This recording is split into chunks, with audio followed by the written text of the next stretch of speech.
Hello friends, હું છું Divya food કિચનમાં તમારું સ્વાગત છે. આજે હું તમારી સાથે શેર કરીશ ભરવા પરવર બટાકાના શાકની રેસીપી. શું તમે એકનું એક ભરવા પરવર ખાઈને કંટાળી ગયા છો?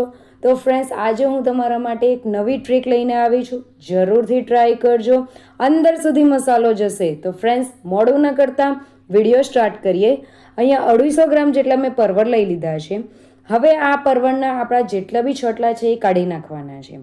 પરવરના બધા જ છોટલા કાઢી નાખ્યા પછી આપણે શું કરવાનું છે એ હું તમને આગળ જતાં બતાવું છું. બધા જ છોટલા અહીંયા મેં કાઢી નાખ્યા છે.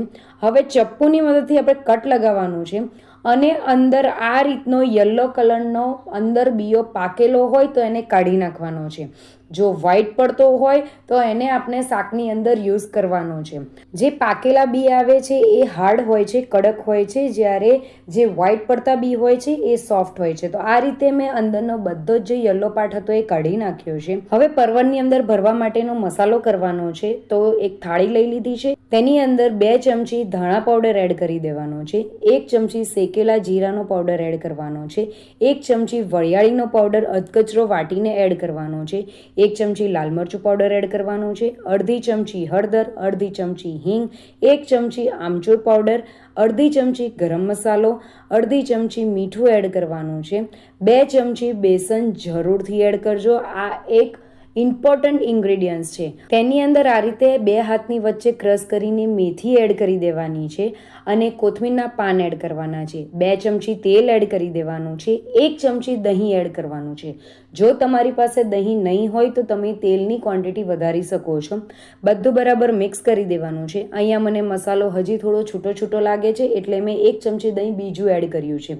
હવે બધું જ બરાબર મિક્સ કરી દેવાનું છે.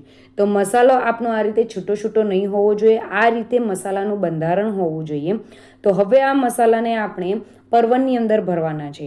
તો પરવર લઈ લેવાના છે. પરવરની અંદર આપણે અંદર સુધી મસાલો એડ કરી દેવાનો છે. દબાઈને મસાલો ભરી દેવાનો છે. આ રીતે આપણે મસાલો ભરવાનો છે, જેથી ખાતી વખતે જ્યારે આ મસાલો બહાર આવશે ત્યારે તેનો ટેસ્ટ ખૂબ જ સારો આવશે. એ જ રીતે એક પરવર મેં ભરી દીધું છે. બીજું પરવર પણ આપણે એ જ રીતે ભરી દેવાનું છે. ફ્રેન્ડ્સ, અહીંયા જો તમારી પાસે જે આ મસાલો બનાવ્યો છે એ નહીં વધશે તો પણ ચાલશે, કેમ કે આગળ જતાં આપણે મસાલો બીજો બનાવવાનો જ છે. હવે અહીંયા મેં સ્ટીમર લઈ લીધું છે. સ્ટીમરની પ્લેટ લઈ લીધી છે. તેની અંદર બધા જ જે પરવર છે એ એડ કરી દેવાના છે. હવે જેના પરવર વધારે ચડી જતા હોય અથવા તો ચડતા નહીં હોય, કાચા રહેતા હોય, તો તેના માટે આ ઇમ્પોર્ટન્ટ ટિપ્સ છે. તે આ રીતે પરવરને સ્ટીમ કરીને પછી તેનું શાક બનાવી શકે છે. તો 5 થી 7 મિનિટ માટે આપણે તેને સ્ટીમ કરવાનું છે. આ બાજુ આપણે મસાલો રેડી કરવાનો છે. તો મેં અડધી વાટકી જેટલું દહીં લઈ લીધું છે. તેની અંદર 1 ચમચી કાશ્મીરી લાલ મરચું, 1/4 ચમચી હળદર, 1 ચમચી ધાણા પાવડર, 1/4 ચમચી મીઠું એડ કર્યું છે. 1/4 ચમચી ગરમ મસાલો, કસ્તુરી મેથી એડ કરવાની છે અને બધું જ બરાબર મિક્સ કરી દેવાનું છે.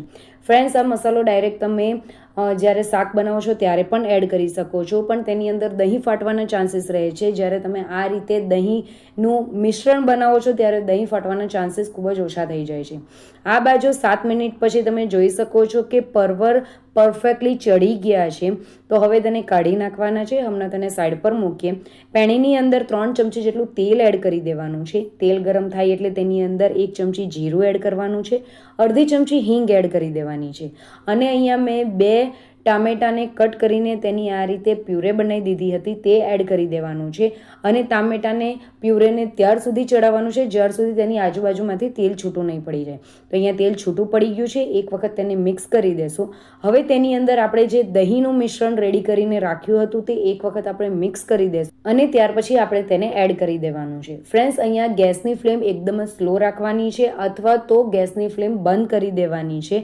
જેવું તમે દહીં એડ કરો છો ત્યાર પછી તેને સતત ચલાવતા રહેવાનું છે, નહીં તો અહીંયા દહીં ફાટવાના ચાન્સ રહે છે.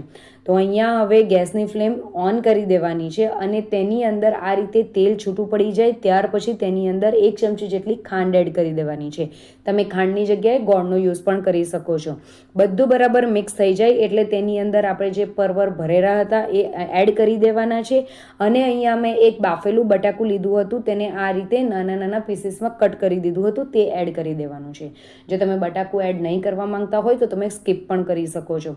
બધું હલકા હાથે મિક્સ કરી દેવાનું છે અને ઢાંકીને 5 મિનિટ માટે કૂક કરવાનું છે. 5 મિનિટ પછી તમે જોઈ શકો છો કે આજુબાજુથી તેલ પણ છૂટું પડી ગયું છે.